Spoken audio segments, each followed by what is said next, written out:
Vamos ahora con el doctor Frisby. Doctor, muchísimas gracias por esperarnos. ¿Cómo están, Álvaro Alejandro? No, pues aquí escuchándome me hiciste acordarme. En el 2005 tuve la oportunidad de platicar con Fidel Castro en La Habana, Cuba. Fui como delegado de la Organización Panamericana de la Salud a presentar unos trabajos de investigación y ahí estuve en una mesa con él platicando, tipo duro de roer, porque no estaba de acuerdo con lo que yo decía. ¿Ah, sí? Sí, ya les platicaré esa anécdota un día. Hasta al secretario de Salud le hablaron. A ver, porque no, fueron compañeros del doctor Ángel Córdoba, el doctor Ángel Córdoba y el doctor Balaguer, que era el secretario, el ministro de Salud allá, habló y dijo, ¿quién es ese tal Frisby que vino y dijo esto? Les contaré. Doctor, pues... Doctor. Adelante, señor. Gracias por la oportunidad. Aquí no estamos, señor, algo le pasa a usted el día de hoy, señor Alejandro Páez Varela. Doctor Frisby, una vez más, muchas gracias por la oportunidad de charlar con usted. Pero hoy, en especial, queríamos consultarlo, bueno, de dos cosas. Una, hoy el presidente López Obrador revela que su hijo, menor, todavía menor de edad, enfermó de COVID. Es un jovencito que va en la secundaria y, por supuesto, como el presidente decía, no tenía mayores síntomas. Esto usted no lo dirá, pero es hasta cierto punto normal. Pero algo que llamó la atención es que el presidente dice, bueno, no nos pasó nada a nosotros, a mi esposa Beatriz y a mí, porque ya estamos vacunados. Pero alguien como mi caso, mi esposa y yo estamos vacunados, pero si un joven, mi hijo, enferma de COVID, aunque no tenga síntomas, yo estoy obligado a generar condiciones de seguridad, no solamente para mí, sino para personas que me rodean, para mis vecinos, para si voy a salir a la tienda. ¿Qué debe hacer y qué debió hacer el ciudadano presidente en ese caso? Mira, Álvaro, cada paciente, hay dos tipos de diagnósticos COVID, diagnósticos de sospecha y diagnósticos confirmados. Un paciente que en una pandemia, en una epidemia o en un brote tiene síntomas que hacen sospechar la enfermedad, lo asumimos enfermo con esa enfermedad, es decir, lo asumimos con COVID. Al paciente que le hacemos una prueba, confirmamos que tiene COVID. Sabemos, desde el principio lo sabemos, que los pacientes confirmados por prueba de PCR o cualquier otro tipo de prueba confirme, son 1/3 del total de los pacientes. Eso ya lo sabemos. Es decir, la mayoría de los pacientes no van a ser confirmados. La mayoría de los pacientes son pacientes de sospecha. Cada caso, cada uno de esos casos, se tiene que tratar con el protocolo apropiado de salud pública. Es decir, como si ese fuera el caso cero, como si ese fuera el caso inicial. Y todos los contactos cercanos de ese caso identificado, confirmado, corroborado, deben aislarse y deben seguir un protocolo para evitar que se siga diseminando la enfermedad. En ese caso, el del presidente o de cualquier otro caso, yo creo que se perdió una muy buena oportunidad para hacer un trabajo didáctico en la conferencia de la mañana y decir, ¿saben qué? O bueno, cuando sucedió, no sé cuándo haya sucedido, que hubiera salido el presidente y dijera, ¿sabe qué? Voy a seguir dando las mañaneras, pero sin gente nadie puede venir porque mi hijo fue diagnosticado con COVID. Yo ya estoy vacunado, pero yo tengo que estar en un aislamiento parcial. Aquí es un espacio abierto, lo vamos a ventilar, no quiero exponer a nadie, pero voy a seguir dando mis conferencias. O algo se hubiera hecho. Hay que entender que las mañaneras tienen un carácter pedagógico y no me parece que sea muy apropiado que un político hable de salud. En el caso del presidente o en el caso de cualquier otra persona que se dedique a la política, no deben hablar de salud pública, porque cuando nosotros hablamos de algo que no sabemos, es muy fácil que caigamos en el error al tratar de argumentar. Eso sería muy importante. Y no esperen que el secretario de salud o el subsecretario en la conferencia mañana se paren y digan, usted está mal, no está, porque ahí renuncian, o sea, no van a hacer eso. Entonces yo creo que en quien tiene el poder debe caber más la prudencia y decir, ¿saben qué? Pues, o que no lo diga, pues, o sea. Pues sí. Bueno, es que ese es el protocolo. Imposible violarlo porque además expone a más gente. Claro. Debió haber dicho, pues, con tanta gente que admira, con tanta gente que admira y respeta al presidente. Y digo, y cada quien admira y respeta a quien quiere. Yo no tengo nada personal ni a favor ni en contra de nadie. Yo mis afectos los tengo perfectamente bien ubicados y localizados. Pero habiendo tanta gente que quiere y respeta al presidente y toma lo que él dice como ley, debería aprovechar esa capacidad de comunicación, esa capacidad pedagógica para transmitir conductas mucho más robustas, más sólidas, consistentes con lo que en salud pública se espera. Eso es lo que a mí me gustaría.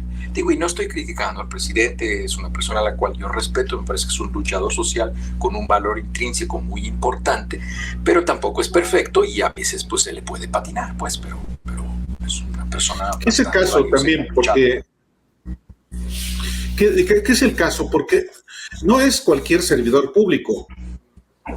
Es el presidente de México, es el jefe del Estado mexicano y, por supuesto, más allá de que efectivamente no haya enfermado él ni su esposa, lo cual, qué bueno que así sea, efectivamente pudo haber enviado ese mensaje que es muy atendido en muchos millones de mexicanos, para decir, si tienes en casa un paciente, en este caso un jovencito, un adolescente, con mayor razón es obligado el aislamiento precisamente para no poner en riesgo a otras personas. Está bien, ya no fue posible eso y el asunto es que ojalá que mañana eventualmente haya oportunidad de que reconozca que eso no estuvo bien. A lo mejor a eso se refería doctor Frisby cuando dijo a Beatriz no le va a gustar lo que dije, porque es posible que Beatriz, su esposa haya dicho exacto. Exacto. Por eso tenemos junto a nosotros mujeres inteligentes. Sí, ahora está el otro tema que también... Perdón, doctor, adelante. No, yo decía que hombres otro... Es que hay cierto desfase, pero adelante, Alejandro. Sí, está el otro tema también que es muy delicado y que es muy complicado y que también desde ese enorme podio con que tiene una oportunidad de comunicación brutal podría transmitir, que es el hecho de que los vacunados se están contagiando en el mundo. Así es. Y o sea, no es un boleto de oro. Me gustaba mucho esa expresión que venía en el New York Times. La vacuna no es un boleto de oro, o sea, no es el boleto que te ganas con Wonka en la fábrica de chocolates, o sea, no es eso. Sí te da una protección, pero no es tu boleto de oro para todo, ¿no? Así es. Y fíjate, hay un riesgo adicional, Alejandro. Tiene que entender la gente que están tan espantados por las mutaciones y las variantes y tienen que entender una cosa. Cuando un virus muta, cuando un virus genera potencialmente una nueva variante, cuando está en el aire, no. Muta cuando entra a un nuevo organismo y empieza a generar otras generaciones, más virus, y entonces trata de cambiar su estructura o su organización para adaptarse y sobrevivir. Ahí está generando mutaciones y ahí puede surgir una variante. Y así como pegarle a la lotería, puede ser que una de esas variantes que se produzca como consecuencia de una serie de mutaciones genere una capacidad infecciosa mayor, una letalidad mayor, una lesión al páncreas, o, en fin, depende de cómo se... Entonces, entre más se transmita de una persona a otra el virus, le estamos ofreciendo una cancha más grande para que siga ensayando el virus en generar mutaciones y generar variantes.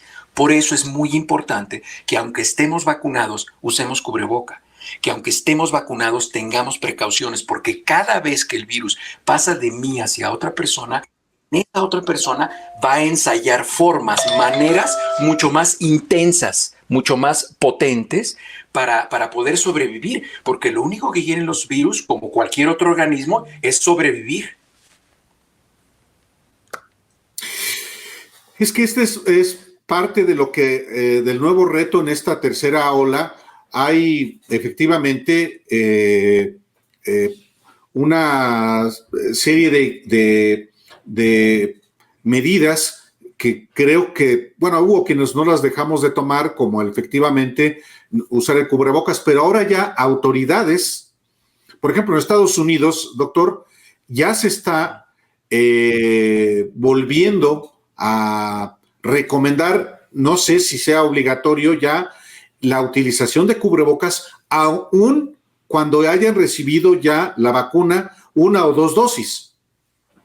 Y es por esta explicación justamente, Álvaro, porque sí, hemos descubierto que con la mayoría de las vacunas, la gente se sigue infectando y sigue siendo portadora de los virus. Solamente las vacunas RNA, es decir, solamente Pfizer y Moderna, han demostrado que tienen la capacidad incluso de bloquear la infección. En algunos casos, en algunos no en todos.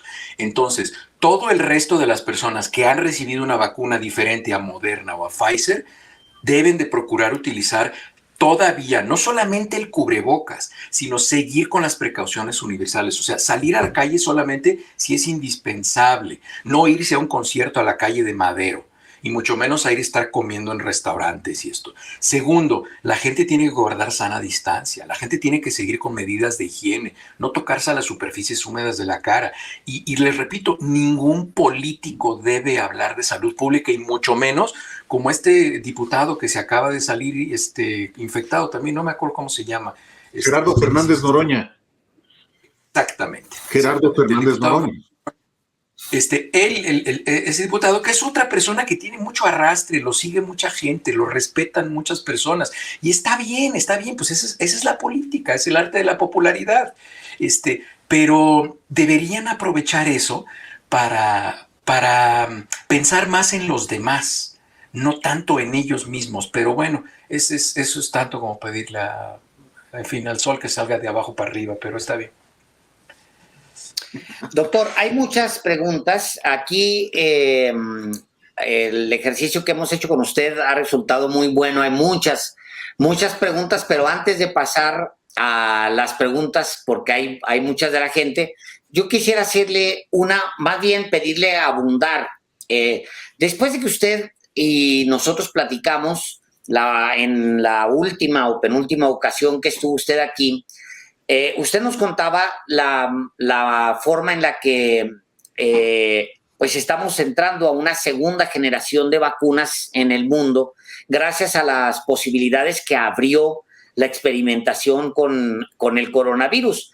Y apenas unos días después leí un artículo en el New York Times, pocos días después de que lo conversamos aquí, de Carl Zimmer, un periodista de New York Times que se ha especializado en publicar temas de ciencia, y ahora con la COVID ha dado una cobertura muy amplia a esto, y él contaba el caso muy particular. Bueno, explicaba lo que usted nos contaba aquí, cómo pocas empresas le apostaron a desplegar una molécula genética llamada ARN, y luego entrar en una siguiente generación de vacunas y demás. Y usted nos contaba cómo ha avanzado en este año y medio las posibilidades en los laboratorios, porque es posible, digamos, que estamos experimentando las vacunas ya ahora mismo que vienen. Y yo le quería preguntar, por ejemplo, enfermedades que son realmente las pestes del siglo XX, que han sido las pestes del siglo XX, obviamente el VIH, pero los cánceres, por ejemplo, doctor, las posibilidades que ha abierto esta experimentación con los cánceres en particular, que son una plaga en el planeta. ¿Qué es lo que hay hasta ahorita? ¿Qué avances se han dado? ¿Y qué nos puede usted contar, doctor? Mira, hasta chinita se me pone la piel que me pregunten esas cosas. Eso se llama terapia génica, y ya lo he platicado en otros programas. Necesitamos un programa especial para eso, Álvaro y Alejandro. Fíjate, el cáncer es un ente que tiene actividad genética propia. Y cuando se pone en interacción con la actividad genética del individuo, genera una tercera entidad genética, tiene una conducta única. Lo que se va a hacer en el futuro, fíjense nada más lo que se va a hacer en el futuro, el tratamiento del cáncer ya no va a ser quimioterapias ni radioterapias. Se va a tomar ese cáncer, se va a tipificar el ADN de ese cáncer, porque ese cáncer es un ente que tiene actividad propia, se va a codificar ese y se va a hacer un adenovirus, probablemente, un 26, un 5, que son los que tienen baja infectividad, y se va a contaminar de una mutación que cambie el ADN del cáncer, y esa persona todos los días con el desayuno se va a tomar una capsulita que va a tener ahí la mutación de ADN para combatir ese cáncer en esa persona. Es decir, esa capsulita no sirve para ti o para ti o para mí. Nada más sirve para ese paciente. ¿Por qué? Porque se tipificó ese cáncer, que es la interacción de mi ADN con el del cáncer, y genera una conducta genética muy particular. Entonces yo me voy a tomar una cápsula que lo va a frenar. Y eso está en investigación ya hace probablemente 25 años. Probablemente hace 25 años. Entonces, no es algo nuevo. La genética es el futuro de la medicina. Los dos grandes avances del siglo XX de la medicina estuvieron relacionados con enfermedades infecciosas. El primero fueron los antibióticos y el segundo fueron las vacunas, que cambiaron la historia de la medicina y trataban las enfermedades que se curan, porque en medicina muy pocas enfermedades se curan. Y unas enfermedades que se curan son las infecciosas y las otras que se curan son los cánceres en etapas clínicas tempranas. Todas las demás enfermedades las tratamos, las pastoreamos y las acompañamos, pero no las curamos. Entonces, las enfermedades infecciosas ya de alguna manera las tenemos controladas con las vacunas y los antibióticos. El problema es el exceso del uso innecesario de los antibióticos y las resistencias bacterianas, que ese es otro tema. Y el otro campo va a ser el mayor avance de la medicina en el siglo XXI, que va a ser la terapia génica para el tratamiento del cáncer. Y eso que estás tú diciendo va a ser una realidad, y se los anticipo. Al rato tú vas a ir a un lugar y te van a decir, ¿sabe qué tiene cáncer? Te toman una biopsia, tipifican genéticamente tu cáncer, te generan tus capsulitas y tú vas a ir por tus capsulitas que son solamente para ti, y ese va a ser tu tratamiento de cáncer. Y eso va a generar una mutación y va a empezar a destruir el cáncer poco a poco y se va a ir combatiendo. Siempre el diagnóstico temprano va a ser una prioridad. Entonces los protocolos de mamografía, colonoscopías, antígeno prostático, placas de tórax en pacientes con factores de... Es decir, las pruebas de detección temprana seguirán siendo fundamentales, pero el tratamiento va a ser la terapia génica. Pero es una pregunta muy inteligente. Doctor Frisby, antes de preguntas sobre vacunas específicamente, hay la COVID en los niños. Usted escribía en su cuenta de Twitter que hace un año en Estados Unidos los casos infantiles COVID-19 eran 2%. Hoy son 22% de los casos reportados. Sí hay casos en niños y adolescentes. Y usted dice algo más. Lo más grave es que pueden tener COVID largo, que es la enfermedad con una estela de secuelas. ¿Cómo es esto? Porque sí es importante. A mí, que soy padre, por supuesto que me interesa saber lo delicado que, más allá de que no tenga algunos síntomas un niño, ¿cuáles son las secuelas? Mira, hay dos problemas en particular. Voy a hablar particularmente de México. En México tienen dos problemas. El nivel de desnutrición es elevadísimo. Desnutrición y malnutrición, porque la gente no come saludable, y eso incluye a los niños. La cantidad de comida chatarra que se come es impresionante. Y en segundo lugar, hay una cantidad de niños obesos con trastornos metabólicos que corresponden a personas de mayores de 50 años impresionante. Eso le ofrece un sustrato enfermo a cualquier enfermedad, a cualquiera. Y esto de las secuelas, voy a explicar qué son las secuelas para que a la gente le quede más claro. Las secuelas son las consecuencias físicas y psicológicas en una persona después de una enfermedad o un accidente. Entonces, las secuelas de COVID hemos visto que son preponderantemente del sistema nervioso central. Les mandé una ilustración, no sé si la pudieran poner, de la doctora Villapol. La doctora Villapol es una doctora gallega que está en el instituto, en el Hospital Metodista de Houston. Es una doctora brillante, muy simpática doctora. Esta infografía la hizo ella, junto con otro grupo de doctoras. Creo que la doctora Perelman también colaboró con ella. Bueno, aquí estamos viendo, fíjense, entre más grande es el círculo y más rojito lo ponen, es con lo que las personas que tienen COVID viven después de haber tenido COVID. ¿Cuánto tiempo les va a durar? No sabemos, porque COVID lleva 18 meses en el mundo. Pero fíjense, el 58% viven con fatiga crónica. Vamos a tomar nada más los tres círculos más grandes. Fatiga, dolor de cabeza y disnea. Ahorita les digo qué es la disnea. La disnea es la dificultad respiratoria. Quedémonos con esos tres, nada más. Imagínense que a un niño de 10 años le da COVID y queda con fatiga, dolor de cabeza y dificultad respiratoria por el resto de su vida. Esos niños van a tener tasas altísimas de depresión, de suicidio, y yo les garantizo que si no somos cuidadosos con los niños, vamos a tener una generación de niños COVID. Se los garantizo. Porque el virus COVID es un virus neurotrópico, es decir, viaja hacia las estructuras nerviosas y entonces va a afectar las estructuras nerviosas del cuerpo. Entonces son niños que van a tener adormecimiento de las manos y de los pies, van a tener dolores de cabeza, van a tener trastornos emocionales. Si se fijan en la columna de la derecha de su pantalla o de la derecha de su pantalla o de la derecha de ustedes o la izquierda de su pantalla, ahí están los trastornos psicológicos. Vamos a tener ahí trastorno de déficit de atención. O sea, el 27% van a tener trastorno de déficit de la atención, pérdida de la memoria, trastorno de ansiedad, depresión. O sea, imagínense, digo, si le pasa a una persona de 45, de 65 años, pues está feo, ¿no? Pues digo, pues sí, cualquier persona con secuelas, pues sí está feón.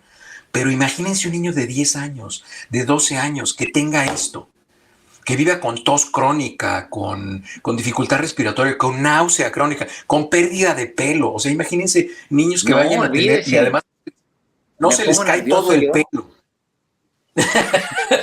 No se les cae todo el pelo, se les cae en pedazos. O sea, hay partes o sea, como si les arrancaran pedazos, mechones, como se dice en México. Entonces, imagínense, tenemos que ser muy cuidadosos, muy precavidos cuando decimos que a los niños no les puede pasar nada y todo esto. Entonces, por eso mi recomendación siempre es que para hablar de medicina se necesita que sea una persona que sepa de lo que está diciendo y tenemos que aprender a decir no sé. Eso es muy importante en la vida. Eso es algo que me enseñó un maestro, Mariano Ramírez de Gollado, que nos daba clase de histología. Nos decía, una de las primeras cosas que tienes que aprender como médico es aprender a decir no sé, necesito preguntar. Eso no te hace tonto, eso te hace honesto. Entonces, eso es algo muy importante.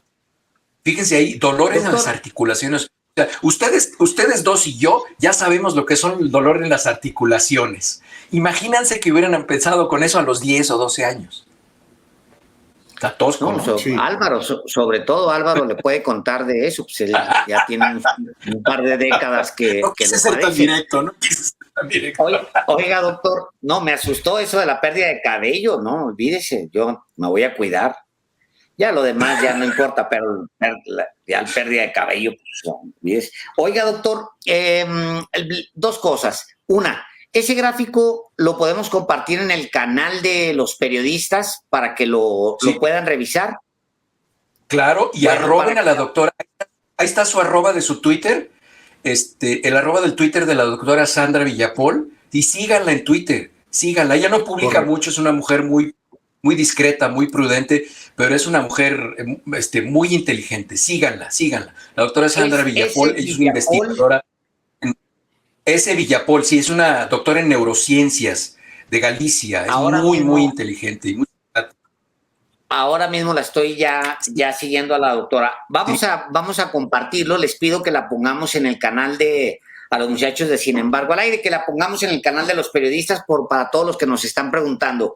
Y luego nos pregunta Lulú que necesita que usted le ayude porque dice, si alguien tuvo un ataque anafiláctico, no sé si está bien pronunciado, ¿se puede vacunar? Pregunta Lulú Lala. Sí, acuérdense que la reacción anafiláctica es una reacción alérgica que pone en riesgo la vida. Esa es una reacción anafiláctica. Y las reacciones anafilácticas son individuales, son particulares. Es decir, si ustedes son alérgicos a los pistaches, no van a ser alérgicos a los mangos. Es decir, si ustedes son alérgicos a la penicilina, no van a ser alérgicos a ninguna vacuna. Es decir, si ustedes son alérgicos a la reacción anafiláctica a algo, no se preocupen, no tienen riesgo de tener la reacción anafiláctica con la vacuna COVID, porque la gente relaciona reacción anafiláctica con reacción anafiláctica de vacuna. No, es individual. Ok. Doctor, justamente, perdón, Alejandro. Adelante, sí. Sigo con el asunto de los niños, porque hablando otra vez de la principal autoridad de México, él ha reiterado que el 30 de agosto, es decir, en prácticamente un mes, van a volver los niños a clases presenciales. Ante lo que usted ha expuesto sobre los eventuales o los potenciales secuelas de niños que contraigan la enfermedad, ¿debe haber más cautela en esta decisión? Mira, lo que pasa es que esto del inicio de las clases es un problema, como lo comentaba ayer con mi amigo el doctor Mauricio, es un problema poliédrico y no podemos plantear una solución lineal desde el punto de vista de salud pública. Es decir, tiene muchas aristas el problema porque las realidades son diferentes. Y les voy a leer el tuit que puse al respecto, que me parece que resume muy bien lo que me estás preguntando. Hay modelos de familias diversos y las soluciones son diversas. Es anticipado regresar a clases desde la perspectiva de la salud pública, definitivamente. Es necesario para familias monoparentales de bajos recursos que están castigando su ingreso ya desde hace 18 meses y están cayendo en la miseria, ya no en la pobreza.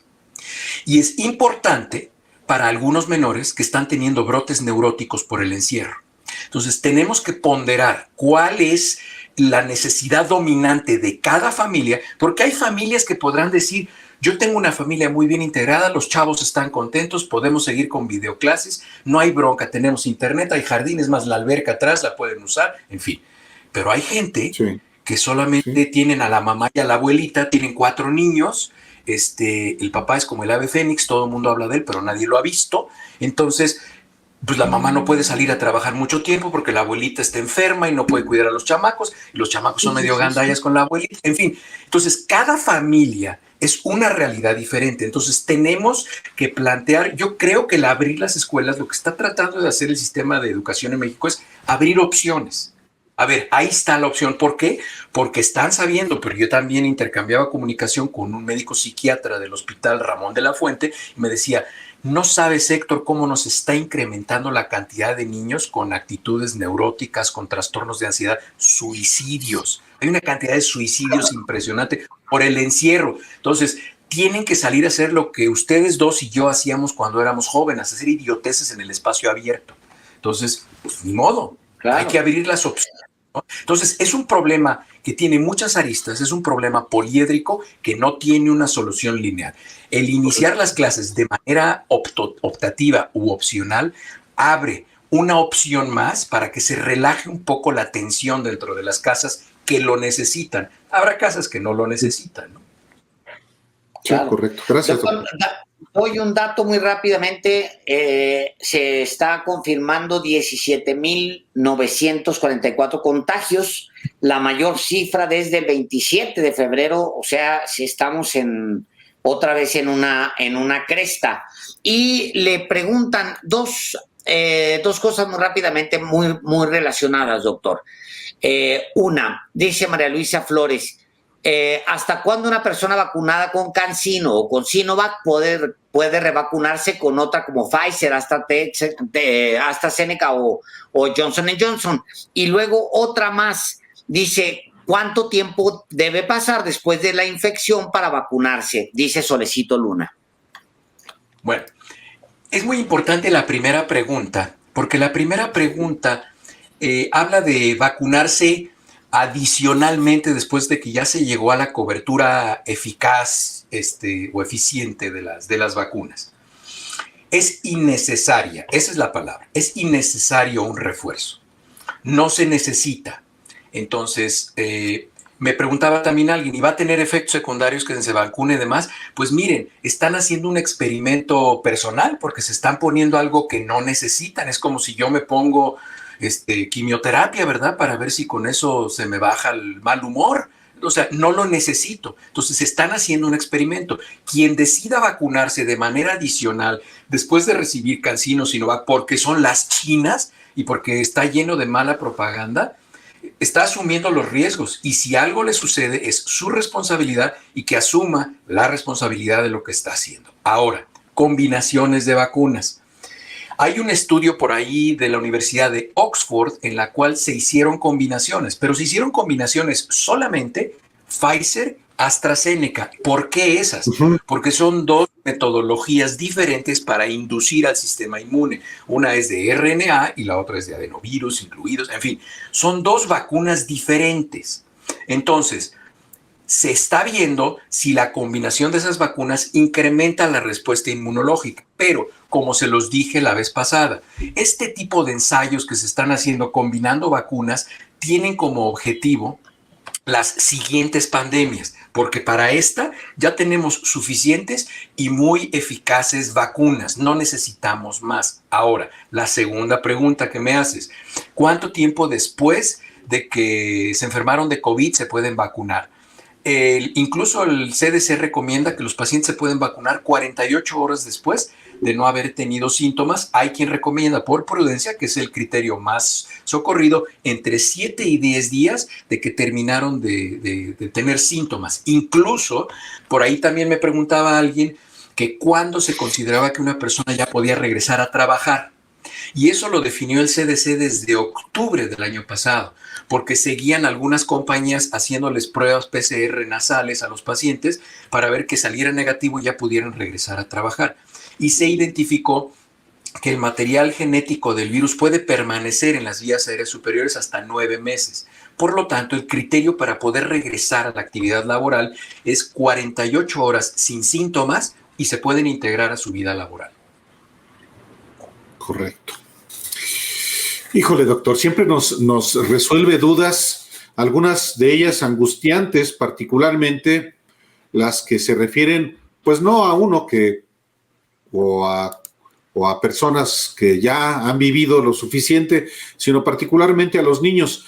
Y a mí me pareció relevante traer el caso del presidente López Obrador, no por el caso de su hijo, sino por la relevancia justamente de los mensajes que emite con una enorme penetración en los mexicanos, y por supuesto que eso sí genera ciertos comportamientos, usar o no cubrebocas, lavarse o no frecuentemente las manos, guardar distancia. Entonces, por eso me pareció relevante puntualizar el caso de los niños, pues porque como muchos padres de familia, pues nos preocupan justamente los niños y los adolescentes. Claro. Y mira, es innegable que quien marca la agenda es el presidente de México, tanto para los que lo aman como los que lo odian, ¿no? Y que deciden mezclar sus afectos con la afinidad hacia el presidente. Yo creo que para quienes queremos un México justo, creo que tenemos muchos más afinidades con el presidente que desafinidades, ¿no? Pero sí tenemos que entender que es un ser humano y tenemos que ser muy sensatos y entender que en ocasiones él puede hacer comentarios que no están, que tiene su prerrogativa, es su libertad, es un mexicano y tiene la libertad de decirlo, pero sí, como él también lo dice, y yo creo que a él no le molesta tanto, digo, si estuviera aquí sentado con nosotros, él estaría disfrutando esta conversación, porque ni lo estamos atacando, ni lo estamos agrediendo, estamos debatiendo como a él le gusta.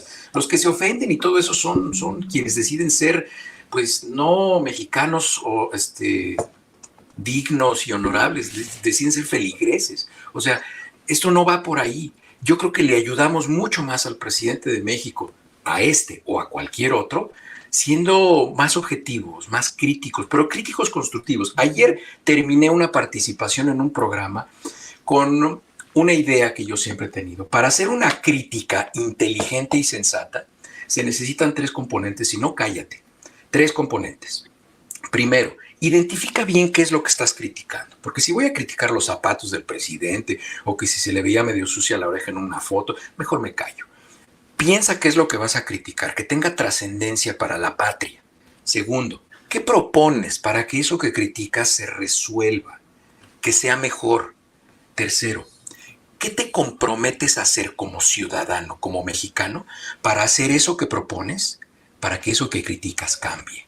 Si no tienes los 3 componentes, cállate y hasta que los identifiques, critica algo y di, ¿sabes qué? Esto no estoy de acuerdo, yo creo que esto es lo que se debería hacer y me voy a comprometer a esto, ¿no? Como siempre se los digo, es como los huevos con jamón. En los huevos con jamón, la gallina participa, pero el puerco se compromete. Pues sí. Y además, pues tiene usted razón, doctor Frisby, pero además, como decía, pensamos que este espacio informativo y de análisis, pues tiene que ver con lo que decía también Margarit Yourcenar, que pensemos como nunca pensarán los que no piensan. Está bien. Así es. Muchísimas gracias, doctor. Un enorme gusto siempre tenerlo aquí. Siempre es un gusto platicar con ustedes y me honra mucho que me inviten. Lo hago con mucho gusto. Gracias, Muchísimas doctor. Gracias, doctor. Un abrazo fuerte. Muchísimas Muy buenas gracias. Tardes. Buenas tardes.